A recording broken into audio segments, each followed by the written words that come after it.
বেঁচে থাকতে আর কারো কাছ থেকে ভালোবাসা চাই না। ওই যে কথায় আছে না, কদর আর কবর মারা যাওয়ার পরই পাওয়া যায়। ও একা মনে প্রশ্ন শুধুই জবাব খুঁজে যা। কম বয়সে বড্ড ভালোবেসে ফেলেছি আপনাকে, আবদার একটাই, আমার জায়গাটা কাউকে দিবেন না। তোকে অনেক ভালোবাসি, তোকে অনেক। খোঁজ নেওয়ার দরকার নেই, ভেবে নিও আমি মরে গেছি। সুখ পাখি তোর প্রেমে এখন বিরক্ত মনে হয়, তাই না? একদিন দেখবা আমার একটা মেসেজ পাওয়ার জন্য তুমিও বারবার ফোন হাতে নিবা। আমার জন্য তোমার একদিন কাঁদিবে পড়া। আরে ভাই, জীবনে এত চিন্তা করে কোনো লাভ আছে? ঠকলে ঠকজি, তবে আশেপাশে থাকা কিছু কিছু আপন মানুষগুলোরে কিন্তু ঠিকই চিনতে পারছি।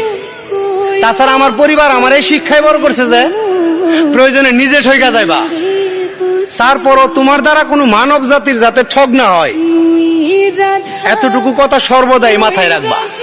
আরে তুমি শুধু ঠক দে থাও, মানুষ তোমারে ঠকাইতে থাও, এই ঠক দে একটা সময় দেখবা ঠিকই তুমি একদিন জিতা গেছো। তবে ভরসা কোনো মানুষের উপরে নয়, সৃষ্টিকর্তার উপরে রাখো। এখন তো আমি শুধুমাত্র ওই সুদিনটার জন্য অপেক্ষায় আছি। কোন দিন আমার ওই সুদিনটা আইব, যেদিন কিনা আমি হাইরা যাই জিতা যামু ইনশাল্লাহ।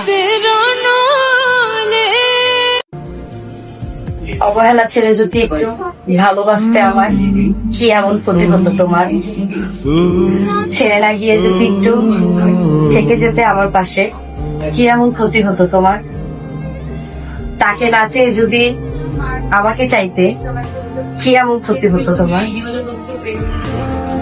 এটা গল্প হলেও পারতো, পাতা একটা আজটা পড়তাম খুব।